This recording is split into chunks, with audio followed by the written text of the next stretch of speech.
Bienvenido, maestro Sergio. Es un honor poder compartir esta transmisión. Y bueno, el tema de hoy es entrenamiento enfocado en poblaciones de diabéticos e hipertensos. Aunque obviamente sabemos que es un tema bastante extenso, vamos a hablar de algunos puntos, algunas dudas que pudieran tener referente a estos temas. Así que bueno, chicos que se van conectando, vayan dejando sus preguntas, vayan dejando sus dudas para que el maestro pueda, pues, compartir la información con ustedes. Sin embargo, bueno, pues, gracias, maestro David. Cuéntanos un poquito sobre las poblaciones especiales. ¿A qué se le llama poblaciones especiales? Ok, pues buenas noches a todos. Aquí, gracias por la espera, que estamos un poquito complicados luego con la tecnología, pero pues ya estamos aquí.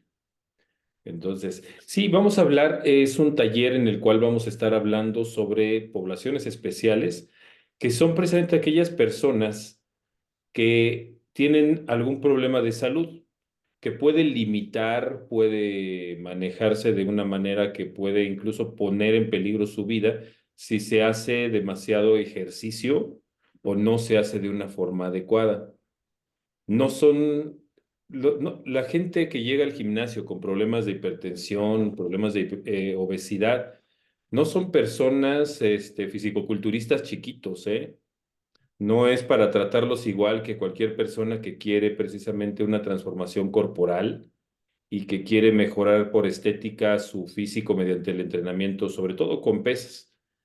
Es gente que lo que busca es mejorar sus niveles de salud, disminuir sus porcentajes de grasa en tanto a nivel muscular, digamos, la grasa que tenemos externa del músculo, como la grasa interna, que son, digamos, lo que llamamos el colesterol, los triglicéridos, e incluso gente que tiene también problemas en cuanto a sus niveles de glucosa.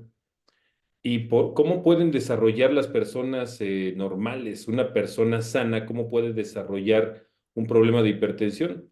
Pues esto se debe a una mezcla de factores genéticos que puede ser, digamos, hereditarios por sus padres, que pueden ser también debido a hábitos de vida poco saludables, entre ellos una mala alimentación, falta de ejercicio, consumo excesivo de algunos alimentos, consumo excesivo de alcohol, de tabaco, factores de estrés incluso también pueden llegar precisamente a enfermar nuestro organismo y empezar a provocar, en este caso, procesos de hipertensión.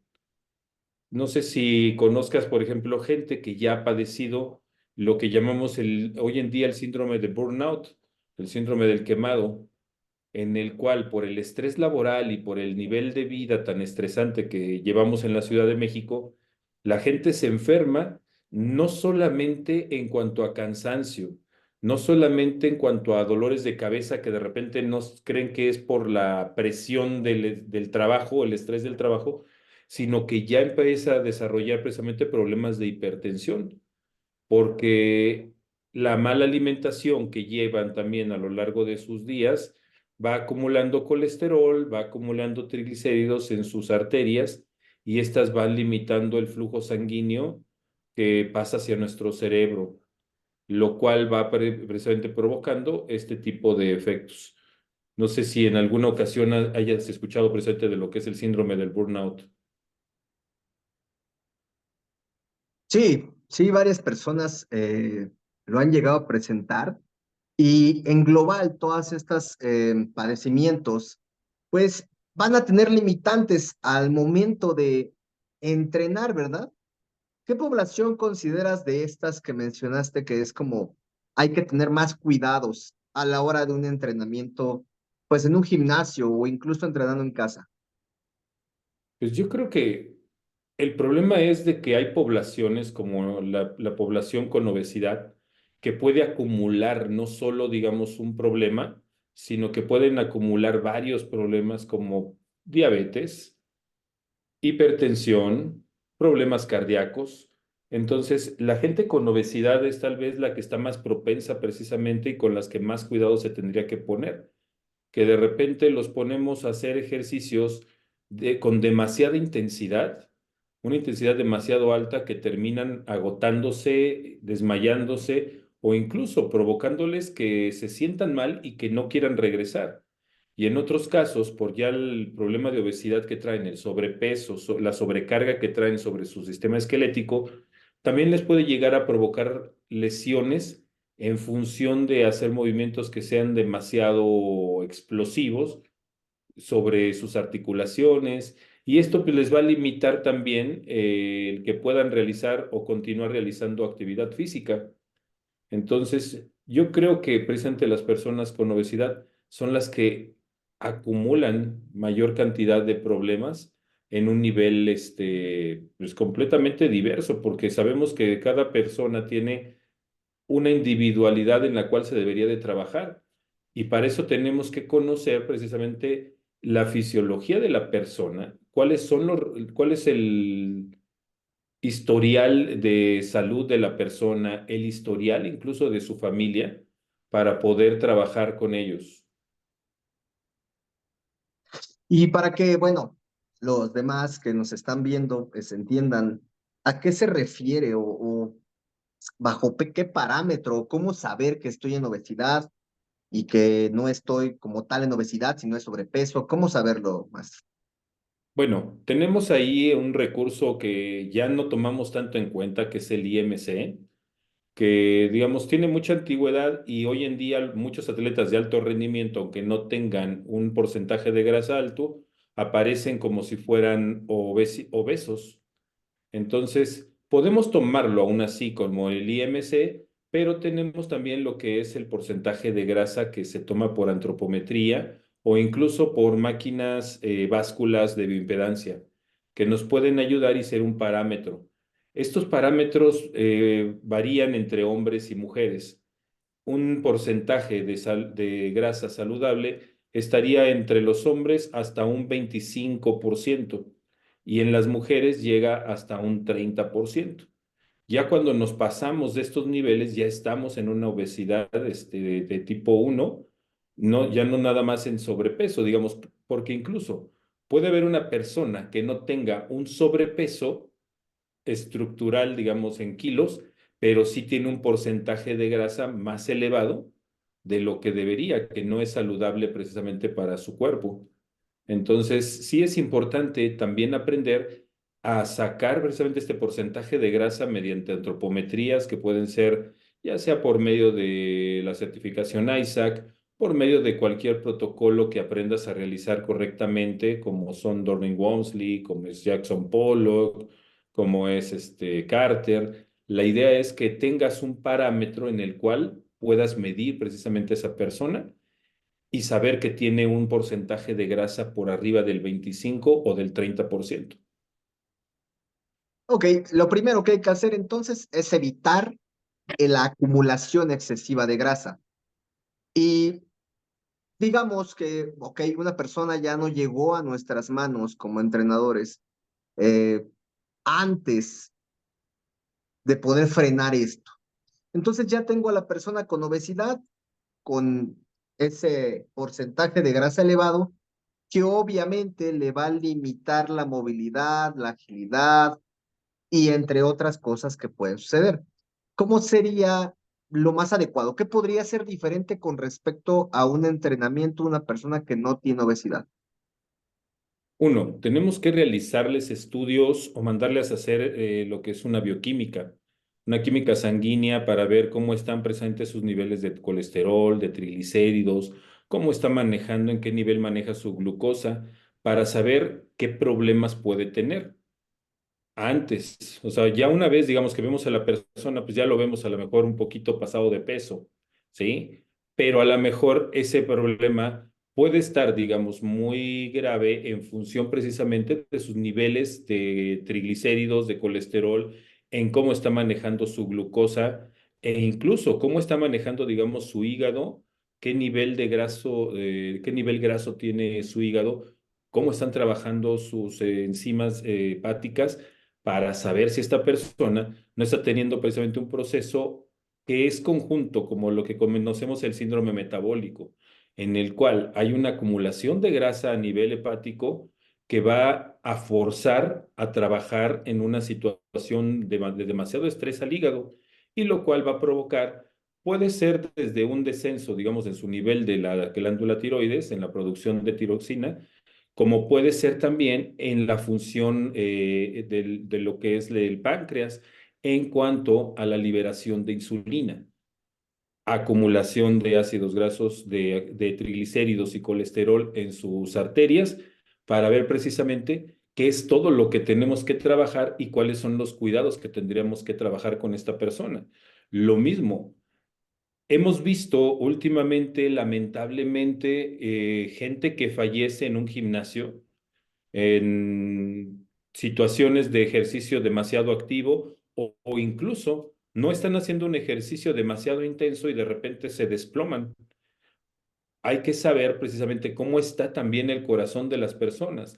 Entonces sería muy prudente también mandarles a hacer un electrocardiograma, y sobre todo también, y ese sería un buen tema tal vez para un curso a futuro, aprender a leer los análisis, porque de repente nada más nos vamos con lo que son los que están un poquito fuera de rango, ¿no? Y ahí te pone que están en rango y que están fuera de rango, pero no aprendemos a leer también el electrocardiograma, una, rayos X de tórax, para ver también incluso cómo están trabajando sus pulmones, porque aparte, otro problema que tenemos son las secuelas por COVID. Y ya podríamos también trabajar, digamos, a las personas que tuvieron COVID y que han tenido secuelas como una población especial incluso. Me han llegado pacientes que tienen ahorita lo que se llama COVID recurrente, en el cual está precisamente ya como el COVID que se ha estado repitiendo y repitiendo y repitiendo y no lo pueden terminar de sacar, y está también dañando, digamos, sus pulmones, su capacidad pulmonar, pueden llegar a tener una insuficiencia pulmonar y provocar también una insuficiencia cardíaca. Entonces, sí es muy importante aprender precisamente a leer este tipo de análisis, e incluso los que no tenemos todavía el conocimiento para tener ese tipo de manejo con ese tipo de población, acercarnos a un médico para que este médico nos ayude a leer los análisis, nos diga qué puede, qué no puede y hasta qué nivel, porque incluso ahí el cardiólogo tendría que entrar para decirnos hasta qué nivel puede elevar su frecuencia cardíaca a una persona que tiene, digamos, alguna cardiopatía. Claro, siempre tendría que haber un control general para una población normal, normal sedentaria, normal activa, aunque el sedentario debería de ser siempre activo, no debería existir gente sedentaria.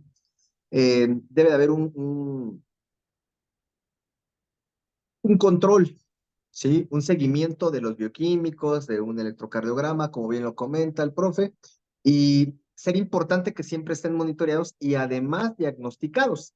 Algo importante que mencionabas aquí, pues, es que estén también vistos esos análisis por un médico, pero tiene que ser un médico que sepa del deporte, porque normalmente cuando hay un valor agregado, o alto más bien dicho, por encima de los normales, sea la creatinina, sea el BUN, o por ejemplo lactato deshidrogenasa o la creatinquinasa, que pues todos estos pueden estar aumentados debido a que es una persona que hace ejercicio de fuerza o que es atleta de alto rendimiento, y el médico a veces no tiene el contexto o no se preocupa por analizarlo, y entonces les diagnostica ya algo que les puede preocupar. Entonces, sí es importante que sea médico del deporte o que comprenda del deporte, porque no quiere decir que haya algo grave cuando hay algún marcador alterado, porque tiene que ver con la alimentación que se está llevando y el entrenamiento de fuerza y que hay ruptura de fibras, etcétera.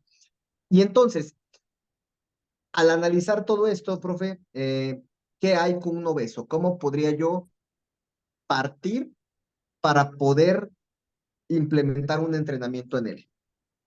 Ok, primero, ya una vez que llegó la persona, tenemos que conocerlo saber determinar los aspectos que pueden ser perjudiciales precisamente para su salud y las patologías secundarias que se pueden derivar precisamente de esta obesidad.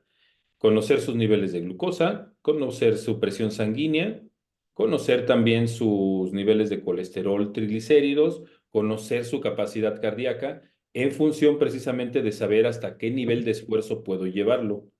Lo Sí. ideal es de que hay también diferentes métodos de entrenamiento. Pueden ser con una intensidad baja, con una intensidad media, con una intensidad más alta. Tenemos que irlos llevando pasito a pasito. No es ponerles, la verdad, perdón por la palabra, ponerles una madriza y que tienen que aguantar. O sea, se pueden ver gorditos, se pueden ver grandotes, se pueden ver fuertes, pero no sabemos cómo está el corazón y qué capacidad tiene precisamente el corazón de aguantar este tipo de estrés. Entonces, tenemos que establecer ciertas directrices que son muy básicas en cuanto a ese diseño del entrenamiento que vamos a realizar con con las personas. El problema también es, por ejemplo, cuando nos dedicamos a dar clases grupales y que la gente entra a una clase grupal, como puede ser Zumba, como puede ser CrossFit, como puede ser clases que pueden ser, digamos, de alta intensidad y que entra cualquier persona, que no está, digamos, una sesión exclusivamente diseñada para una persona individual, sino para un grupo. Y a veces los entrenadores nos queremos ver muy intensos o muy buenos, muy fregones, y metemos intensidad demasiado fuerte para una persona que no debería estar trabajando en esa intensidad.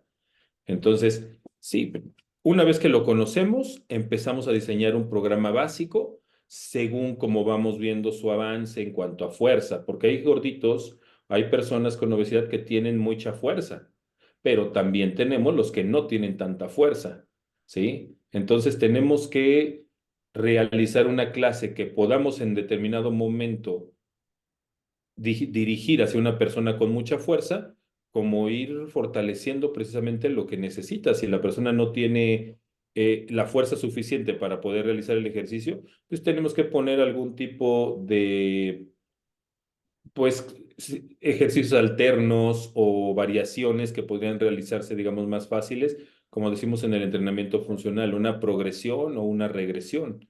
Algo más sencillo y no necesariamente que tenga que trabajar a la capacidad que nosotros creemos que puede aguantar la persona.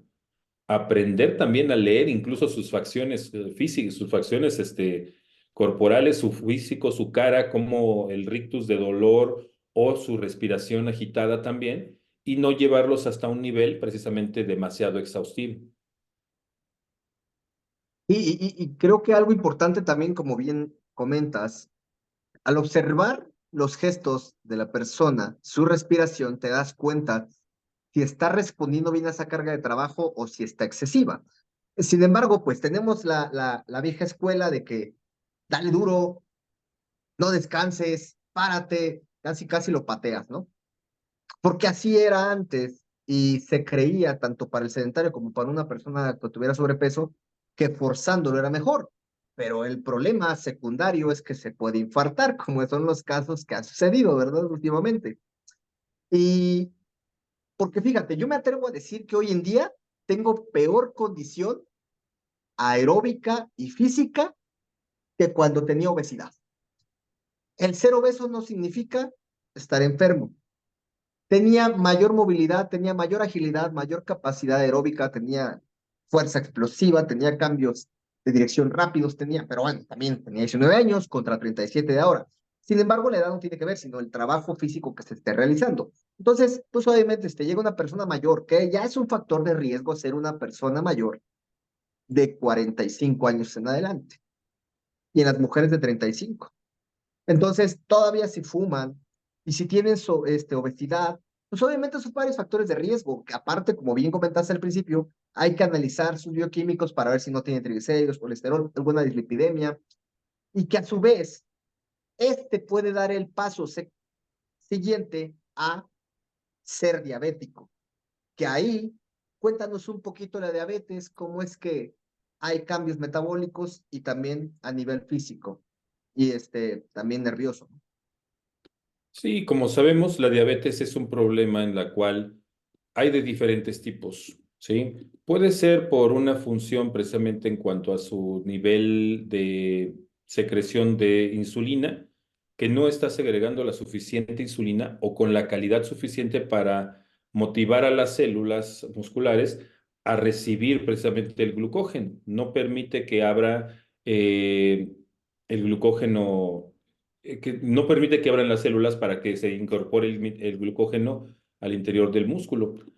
A partir de los 50 años podemos tener incluso una pérdida progresiva también de masa muscular, en la cual también esto se puede ver afectado a nivel precisamente del páncreas, lo cual al tener ya menos capacidad de utilización de este glucógeno, de esta glucosa, lo que va a pasar es de que esta glucosa va a estar circulante en nuestro sistema en nuestro sistema circulatorio, de tal manera que se va a ir acumulando como grasa.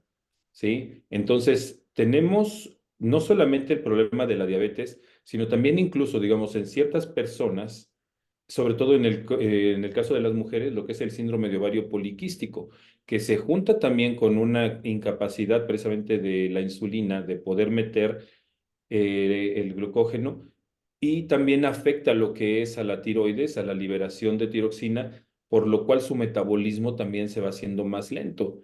Se va haciendo también en conjunto, provocando que haya pues un tipo de tumorcitos en lo que es en la matriz, que también va a afectar a su función precisamente en cuanto a lo que es su salud reproductiva. Pérdida del periodo, alargamiento de periodos, entonces se van conjuntando, ¿sí? Si nos enfocamos directamente a la diabetes, pues necesitamos que estas personas no solamente complementen con actividad física, sino con una alimentación más correcta para no tener, digamos, excesos precisamente en cuanto a la ingesta de azúcares en su cuerpo y que su cuerpo con el ejercicio se motive a utilizar la cantidad de glucógeno, de glucosa que estás ingiriendo y que esto sea, digamos, suficiente para mantener su actividad física, mantener su estado de salud correcto. Una persona con diabetes no está, digamos, ya desahuciada, por así decirlo. Hubo un tiempo en que a las personas les decían, ay, ya te dio la diabetes y se dejaban caer, o sea, ya se sentían que se iban a morir. No, hoy en día puedes vivir muy bien, muy buena calidad de vida, haciendo ejercicio, comiendo correctamente y otra cosa, tomando los medicamentos que también tu médico te haya mandado. No tenemos suplementos o complementos que suplan el efecto, por ejemplo, de la metformina, que suplan el efecto de la insulina, y son situaciones que tenemos que respetar. Como entrenadores, tenemos que respetar el proceso médico que ya están llevando las personas con diabetes y en base a eso ya trabajarlos directamente en el gimnasio para poder mejorar su capacidad de fuerza, su capacidad de producción de masa muscular, que es importante para ellos que mantengan un muy buen nivel de masa muscular para que puedan aprovechar mejor todo lo que están consumiendo. Ahora, ahí tenemos que ver también una persona prediabética, si ya tiene, por ejemplo, el gen por parte de su mamá, por parte de su papá, por su familia directa, o si no tiene, digamos, el gen, sino que ha sido adquirido por mala alimentación, por malos hábitos. Entonces, eso también va a ser importante. Sí, y sobre todo, esta parte de los medicamentos. Es muy necesario saber, pues, qué tipo de diabetes tiene, si es tipo 1, si es tipo 2, si está utilizando secretagogos o estimulantes de la secreción de insulina, o bien si está utilizando insulina directamente, de qué tipo de insulina, de una velocidad rápida, intermedia, de larga duración, cuántas unidades, qué es lo que come. Claro, el entrenador no es como que vaya a hacerlo, pero ¿por qué no? Hace poco hablábamos ahí, bueno, no hablábamos porque tú preguntaste, yo te respondí y ahí quedó. Que por qué un entrenador podría cobrar más o por qué el dueño del gimnasio le cobraría más. Pues por esa simple y sencilla razón. ¿Qué tanto te preocupas por el cliente? Y si ese cliente va por ti directamente a la atención o le interesa que lo atiendan solamente, sin importar quién sea. El ser específico, el que tú te preocupes por un cliente, aunque seas instructor de piso, te va a hacer la diferencia. Entonces, sí sería importante preguntarle qué comes, ya desayunaste, qué padecimiento tienes, porque la realidad es que los instructores de piso no saben si tienen padecimiento sus clientes. ¿Estamos de acuerdo? Sí, Si no, lo pues muchas veces. supieran, tendrían un poquito más de cuidado, ¿verdad? Sí, dime. Sí, pues muchas veces ni siquiera es su interés el saber, simplemente desahogo el gimnasio poniendo rutinas a diestra y siniestra sin saber precisamente si tiene un problema. Entonces, sí es muy importante que la persona que busca salud se acerque a un entrenador que esté capacitado para brindarle esto. Dentro de la licenciatura que damos, eh, siempre les digo a los alumnos, tenemos tres tipos de poblaciones en el gimnasio. La población que va por salud y que ahí vamos a incorporar precisamente a la gente que tiene obesidad y que quiere disminuir de peso, a la gente que tiene problemas de diabetes, problemas de hipertensión y que quiere mejorar sus niveles, mantenerse móvil, a la gente que va por rehabilitación por algún ejercicio, digo, por alguna lesión o incluso rehabilitación cardiopulmonar, por lo que platicábamos ahorita del COVID, y también gente que va por salud mental, que es el estrés, liberarse del estrés, y ese también es salud. Entonces, ahí tenemos un grupo, un nicho de población muy grande que son muy poco atendidos y que son, la verdad, por ejemplo, yo tengo, no sé en tu caso, pero en mi caso yo creo que tengo un 50%, 60% tal vez de gente enferma que viene para procesos de salud. No es gente que está preocupada por aumentar el glúteo, por aumentar la pierna, que bueno, ya si se da de ganancia extra, pues que mejor, ¿no? Pero no es lo más importante. El otro nicho que está es la gente que va por estética, la que quiere aumentar la nalguita, la que quiere aumentar la pierna, el que quiere aumentar el brazo, el que quiere aumentar el pecho, el que quiere marcar el abdomen. Y el tercer grupo son los que ya quieren ir a competir. Y cada uno va a tener diferentes variables y diferentes necesidades de intensidad de trabajo y tenemos que estar capacitados ya sea para especialistas en alguno de los grupos, o si quieres seguir siendo el todólogo, pues está bien, pero tener el conocimiento y saber hacer las diferencias de que cada persona es diferente y tiene necesidades completamente y objetivos diferentes.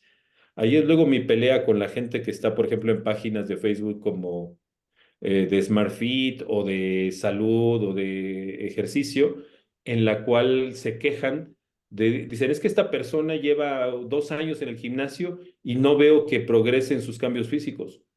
No todos van por un cambio visible, ¿sí? No todos los que están en el gimnasio van por un cambio visible. Entonces, también como entrenador, tienes que aprender a seccionar este tipo de personas y a trabajar en lo que ellos requieren y lo que les va a beneficiar.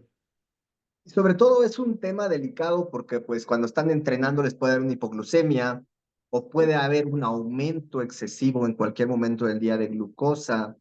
No deberían entrenar, por ejemplo, si tienen valores debajo de 60, 50 miligramos por decilitro. Si tuvieran pues picos elevados también, siempre hay que buscar que después de 2 horas de comer estén debajo de 200 miligramos, etcétera. Diferentes cuestiones que se van a trabajar en conjunto con el médico, en conjunto con el entrenador, en conjunto con el nutriólogo. Poblaciones especiales no debería estar entrenando sola, en realidad, ¿estamos de acuerdo? Y como por ejemplo el diabético, el hipertenso deben entrenar intenso, deben entrenar más moderado, o mejor que no hagan nada. ¿Qué podrías compartirnos, profe, con eso? Bueno, por ejemplo, la gente con hipertensión tiene que entrenar, pero no demasiado intenso, no actividades que eleven demasiado precisamente su tensión sanguínea. Sabemos que el entrenamiento con pesas pesado eleva tu tensión sanguínea. Si alguna vez, por ejemplo, con estos relojitos que trae uno que ya están, digamos, a la mano, que tampoco tienen una exactitud al 100%, pero que pueden ser un buen parámetro para medir tu frecuencia o medir tu tensión, cuando haces un esfuerzo bastante fuerte, de repente se sube demasiado. Una persona con hipertensión no tiene que hacer ese tipo de movimientos que suban demasiado su tensión precisamente.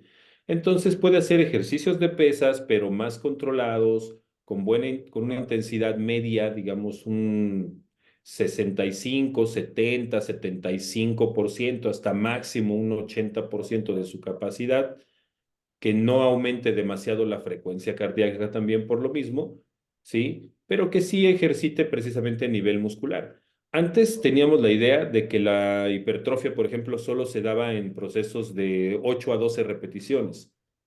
Hoy sabemos que puede ir más allá, hasta 30 repeticiones podrías llegar sin ningún problema, siempre y cuando haya una buena intensidad de entrenamiento. Podemos crear entrenamiento de hipertrofia también con las personas si es necesario, solo en el caso si es necesario. Si no hay necesidad de que haya un entrenamiento de hipertrofia, pues no tendríamos como por qué meter demasiada carga. Pero ahí, por ejemplo, lo que son los entrenamientos tipo HIIT no serían los más recomendables para un hipertenso porque sube demasiado su frecuencia y luego baja. Los entrenamientos tipo Tabata, que es lo mismo que un HIIT, pero más corto y todavía más intenso, tampoco. Necesitamos, digamos, trabajar en un nivel medio o incluso en un nivel bajo, aunque sea un poquito más prolongado, pero mantenerlos, digamos, ahí no con altas intensidades. Claro, es muy importante esto que mencionas de que no necesariamente se pongan a cargar, porque como bien dices, antes se creía o se tenía entendido, no es que se creyera, se tenía entendido que solo entre 6, 8 a 12 repeticiones era un rango óptimo, sigue siendo funcional, pero ya se extiende el rango donde está comprobado que pueden desarrollarse hasta 20, 30 repeticiones y no es necesario que hagan cargas altas, ¿verdad? Entonces, como quiera, una persona que tiene alguna de estas enfermedades o patologías, claro que puede desarrollar su masa muscular y claro que puede tener además una vida saludable, van de la mano. Entonces, pues es importante esto. Aquí tenemos una pregunta. Todas las personas que están conectadas, eh, si tienen preguntas, pueden expresarlas. Nos quedan básicamente 10 minutitos para resolver preguntas o bien formulo alguna otra, pero si tienen preguntas es momento de dejarlas. Ahí nos pregunta Nabor Álvarez, Navarrete. ¿Qué opinas de la dieta keto para los diabéticos? Bueno, pues es como tal entrenamiento, pero va.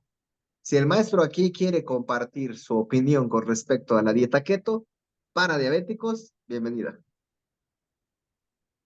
Híjole, está interesante la pregunta, porque lo que se busca es que precisamente la persona diabética mantenga ciertos niveles precisamente de glucosa en su sangre, pero en la dieta keto lo que se busca es de que esta glucosa no exista, sino que el ATP que vamos a utilizar para mover a nuestros músculos provenga precisamente de cuerpos cetónicos.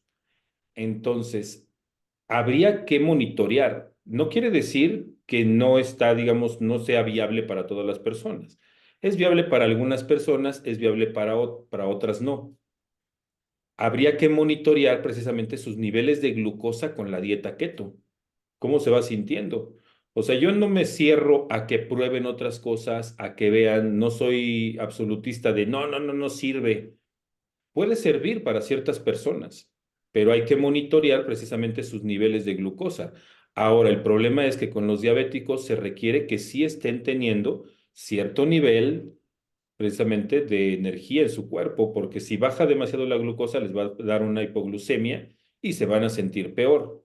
Entonces, no es para todos, dependiendo del tipo de diabetes y dependiendo también yo creo que del grado de obesidad que pueda tener la persona, porque hay diabéticos también muy delgaditos que no tienen tanto cuerpo cetónico de dónde agarrar precisamente su energía, entonces no lo recomendaría para ellos, pero tal vez para una persona un poquito más obesa podría funcionar, no me cierro, pero hay que estar monitoreando sus niveles de glucosa precisamente. Claro, como bien comentas, es importante analizar el contexto. ¿Para quién? ¿Por qué? ¿Sí? Porque además está mal estigmatizado el hecho de que no se debe de consumir carbohidratos, tanto para la población general que cree que los carbohidratos son el problema de la obesidad, como para una población con diabetes. Realmente no hay problema con el carbohidrato. El punto es cuánto y de dónde proviene ese carbohidrato. Que en el diabético sí influye más el carbohidrato de bajo índice glucémico, se tendría que buscar esa opción, y si no es de bajo índice glucémico, combinarlo con alimentos ricos en fibra o cereales integrales. No es el punto eliminarlos, no hay por qué eliminarlos. Justamente, como bien comentaba el profesor Sergio, va a haber hipoglucemias. Si hay hipoglucemias, no me puede entrenar porque se me va a desmayar, puede entrar en coma, en el peor de los casos. Entonces, entrenar personas con esas condiciones no es nada más le pongo la rutina y ya. Me tengo que preocupar un poco más allá de qué va a pasar después del entrenamiento, qué está pasando durante y qué pasó antes, qué comió antes, si lleva alguna medida de emergencia que tiene que llevar azúcar en agua o miel o mermelada o algún dulce por si llega a haber un hipoglucemia y sobre todo los entrenadores que le dicen pesado y al fallo un supercircuito de 10 un ejercicios. hiperolimpia, ¿no? Entonces hay que preocuparse por esa parte. Sí, sí, sí, dime. No, incluso, por ejemplo, en algunos protocolos de dieta keto no les permiten hacer ejercicio. Entonces, precisamente, ¿por qué? Porque saben que se van a marear en lo que la persona. Es que cuando entrenamos, no, cuando entrenamos el ejercicio, no estamos entrenando al cuerpo, estamos entrenando a nuestro cerebro para que aprenda a utilizar fibras musculares, a utilizar ciertas unidades motoras. Cuando comemos, entrenamos a nuestro cerebro para que le enseñe a nuestro aparato digestivo, a nuestro sistema digestivo, cómo utilizar los nutrientes que va a comer, la cantidad de lo que va a comer y cómo estar ocupándose precisamente con esos nutrientes. La dieta keto también, digamos, los que la llegan a hacer, tienen que entrenar al cerebro para que aprenda a hacerlo en automático. O sea, no es cuestión de que ya empiezo un día luego con la dieta keto y ya me voy a sentir mal.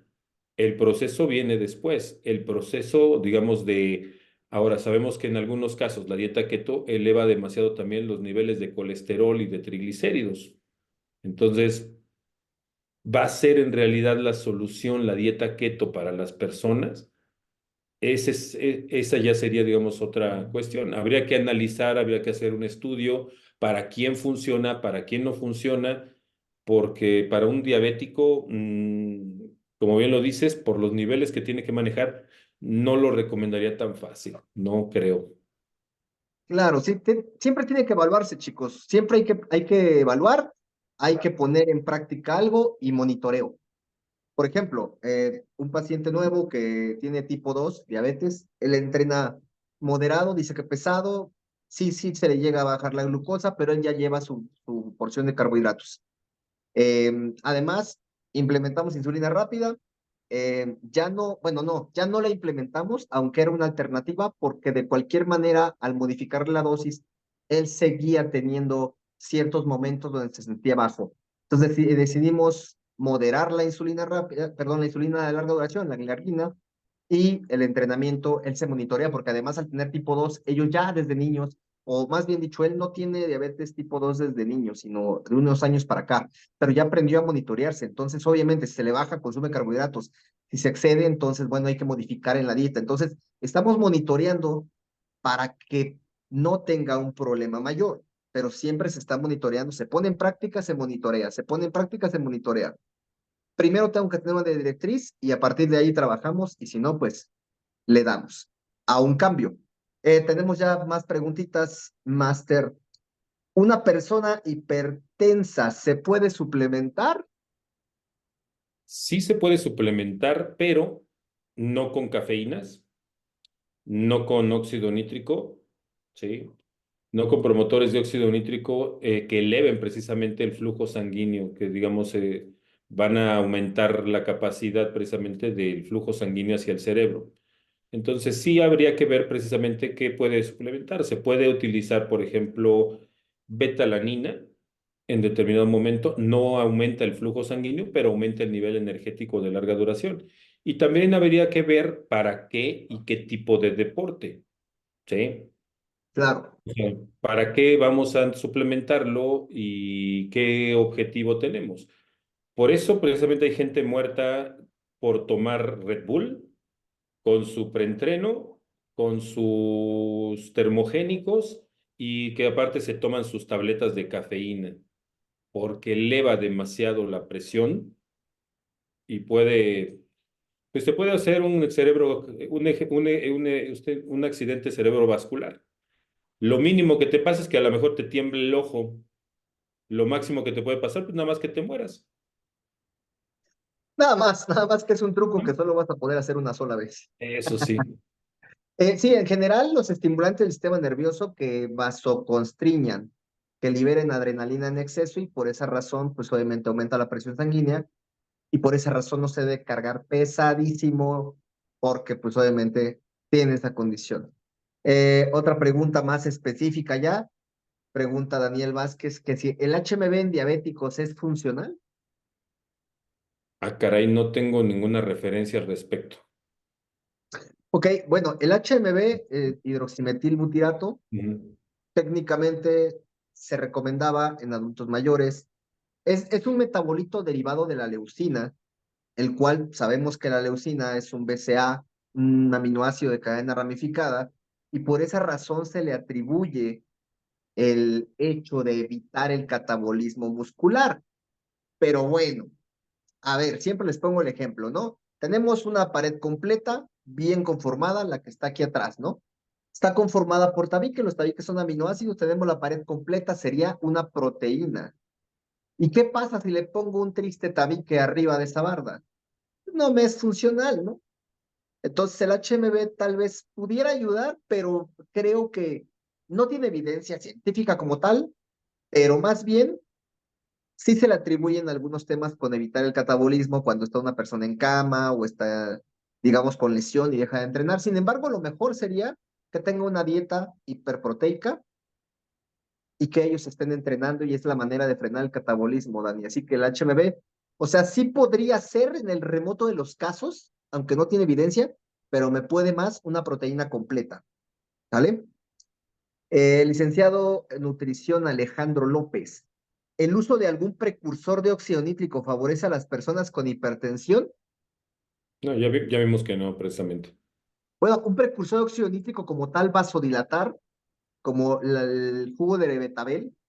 Ah, bueno, digamos, como ese tipo, digamos, no es un precursor, no está utilizado como tal, pero sí tiene, digamos, un buen efecto en el cuerpo, pero ya, digamos, como parte de la nutrición. Ahora, hay que ver precisamente el contexto para quién. Si solamente es hipertenso, no va a haber tanto problema, pero es hipertenso y diabético, no es tan viable. Entonces, por eso hay que tener, digamos, sí, siempre todo el contexto de las personas para poder, sí, digamos, dimensionar. Ahora, si nosotros hablamos como un precursor de óxido nítrico, ah, bueno, pues entonces un psicótic. Al cabo me dijo el doc que sí se puede, ¿no? Y el psicótic, ya sabemos, no es nada más que traiga una sola cosa. Viene la mezcla de cosas y ese es el problema con los precursores de óxido nítrico, que vienen normalmente mezclados. Así como les decía hace rato de la betalanina, puede ser muy buen estimulante, puede ayudar bastante bien y no va a elevar la tensión sanguínea. Pero ya el problema es cuando ya viene mezclado con creatina, con cafeína, con pseudoefedrina, ese es el problema. Esas mezclas ahí fantasmagóricas que de repente avientan en los productos novedosos. Sí, es que la mayor problemática de los preentrenos es que sí pueden traer a algún precursor de óxido nítrico como tal, vasodilatar, pero traen mayor cantidad de cafeína y efedra o algún derivado de estos, o hoja de coca, cosas que estimulan el sistema nervioso y que te disparan la presión arriba. Entonces, ahí sí no. A lo mejor el jugo de betabel, si, si llegamos a tener niveles bajos de glucosa previo al entrenamiento, probablemente le ayude y además de paso vasodilata. Pero sí, todo tiene que estar bien calculado, colega Alejandro, pues seguramente lo podrías balancear, pero pues igual ahí tienen la respuesta del profe. Y digo, ya complemento, espero que te haya servido de algo un poquito más claro y si no, pues formula la pregunta un poquito más específica, pero bueno, creo que sí quedó, ¿no? Si no, pues nos dices. Nabor vuelve a preguntar, bueno, otra pregunta, pues, no es que pregunte lo mismo.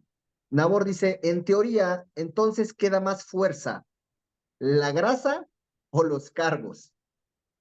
Y queda, bueno, primero esa, ¿queda más fuerza, la grasa o los carbos? Bueno, en cuanto, digamos, a la producción de ATP, me imagino que es lo que habla, Porque ¿no? la fuerza es una condición que se gana a través del tiempo, pero a lo mejor la energía Sí, más es bien lo que que brilla produce más. más energía, ¿no? Sería más bien que produce más energía, si la grasa o los carbohidratos. Ahora, sabemos que, digamos, al final del día todos se van a transformar en ATP, pero, digamos, todo va a ser en función de la cantidad de repeticiones que trabajes. Normalmente, digamos, siempre te va a dar más energía precisamente tener ahí el carbohidrato pues más disponible por todo el proceso de conversión en el cual precisamente para que puedas utilizar la grasa como energía, vas a tardar un poquito más de tiempo. Entonces el glucógeno, digamos, la glucosa, digamos, la fase glucogénica va a entrar más rápido que tu fase oxidativa de grasas. Ok, y otra, bueno, dice que se equivocó, que no es energía, es resistencia. No, ya te confundiste más. Sí, sí es la energía. Es la energía, Sí. Nabor. Lo que te refieres es que te da más energía. Bioquímicamente, lo que da más energía en moléculas son las grasas. Pero si hablamos de un entrenamiento de fuerza como tal, se utiliza más el glucógeno, el cual lo degrada a glucosa para que esté circulante, bueno, de glucosa ATP y esto pueda utilizarse. Pero si fuera, como dice el profe, un entrenamiento más de resistencia, de más duración, o a lo mejor un circuito de entrenamiento sin descansos, tal vez ya se convertiría más en aeróbico, entonces, bueno, ahí ocuparías grasas, pero bueno, depende mucho de la intensidad, depende de la duración, es general esa pregunta. Y luego, ¿qué da más energía, la grasa o los carbohidratos? Bueno, ya está resuelta. Sí, da más grasa más bien da más energía la grasa, pero depende del tipo de entrenamiento que se haga. Si es aeróbico, eh, O a lo aláctico, si mejor es láctico, si es no sé, aeróbico. se refería a que quedaba más calorías y sabemos que pues, la grasa te da más calorías, ¿no? Claro, claro, claro, claro. Sí, al final de cuentas más energía, pero bueno, creo que al final, pues bueno, terminó en lo mismo, ¿no? Básicamente se refiere a la energía. Eh, Ernesto Hernández nos pregunta, ¿para un hipertenso estaría recomendado el entrenamiento de 6 días por semana o con 3 días a la semana entrenando un día sí y un día no? Bueno, mira, por ejemplo, en la licenciatura les pongo, me gusta ponerlo en pizarrón porque les pongo, un atleta de alto rendimiento tiene que entrenar 6 días a la semana, sí o sí. Tiene que entrenar de 3 a 4 horas diarias, sí o sí. Un atleta de alto rendimiento. Una persona que va por un objetivo de estética tendría que entrenar entre 1 hora y media, 2 horas al día, hasta 5, tal vez hasta 6 días por semana. Una persona que va por cambios estéticos. Una persona que va por salud, con 3 días a la semana que vaya, va a haber cambios en su salud. Con media hora de ejercicio que haga al día, va a haber cambios en su salud. Obvio, si ya la persona ya pasó de un nivel, va aumentando en cuanto a su nivel de entrenamiento, va a poder entrenar más días, ¿sí? Pero mínimo, con unos 3 días que entrene, mínimo media hora diaria, media hora esos 3 días, va a empezar a mejorar.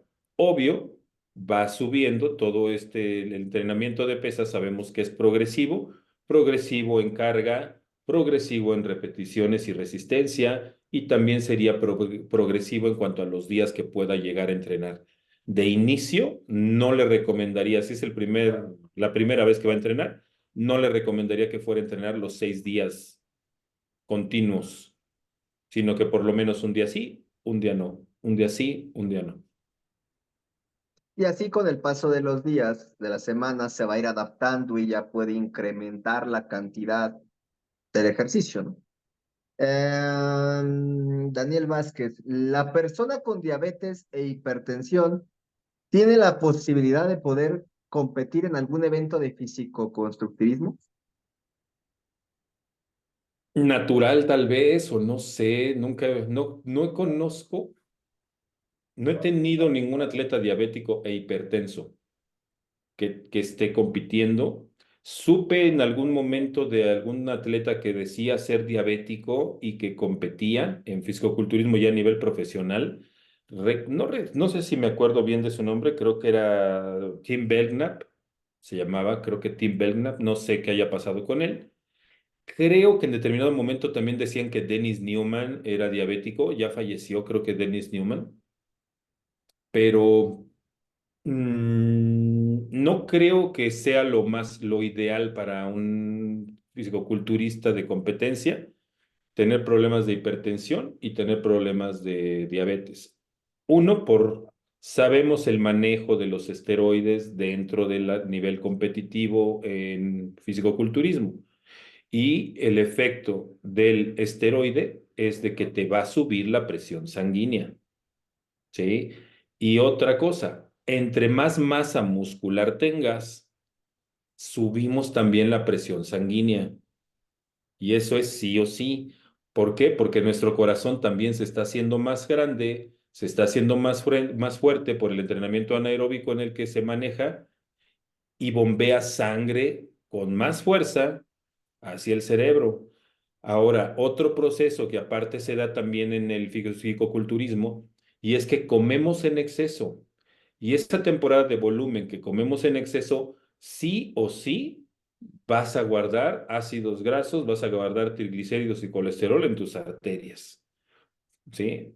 Por mucho que limites, que hagas cardio y todo, el cardio presente en procesos de volumen lo utilizamos para que tu salud cardiovascular se mantenga y la sangre se esté movilizando y que no haya acumulación de triglicéridos y colesterol en arterias.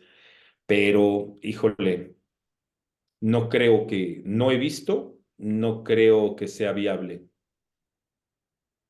Sí, yo sí tuve un cliente, yo no, o sea, yo le vendía suplementos, era asesorado de David Lezama, y sí, él comentaba que competía y tenía diabetes, pero sí hay que llevarlo de una manera muy metódica, porque si ese paciente además tiene muchas altas, bajas, se puede hacer un desorden fuerte y no es lo recomendable. Como bien comentas, el uso de esteroides pues es más complejo.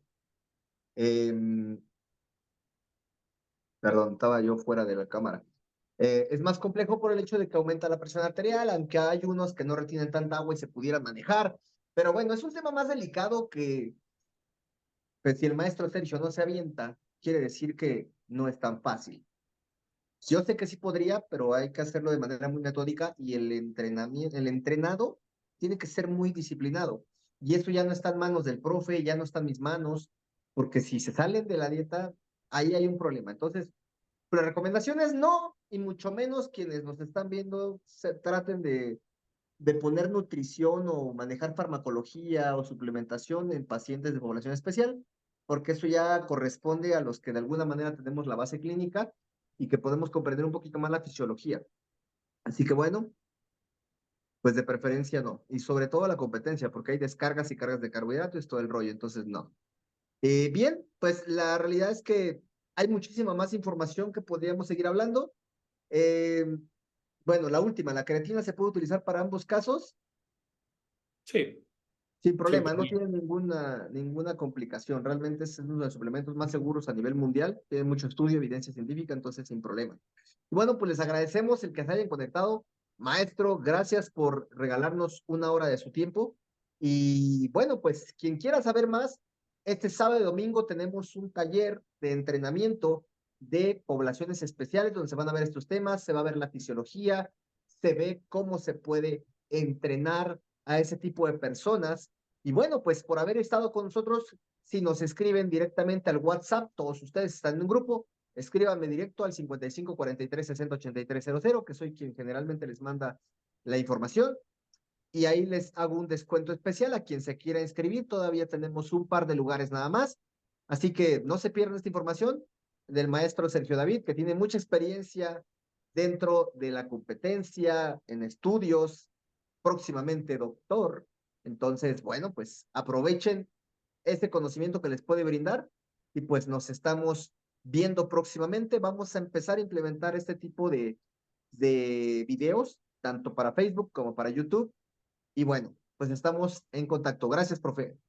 Saludos a todos, los esperamos, nos vemos el sabadito y el domingo. Nos estamos viendo.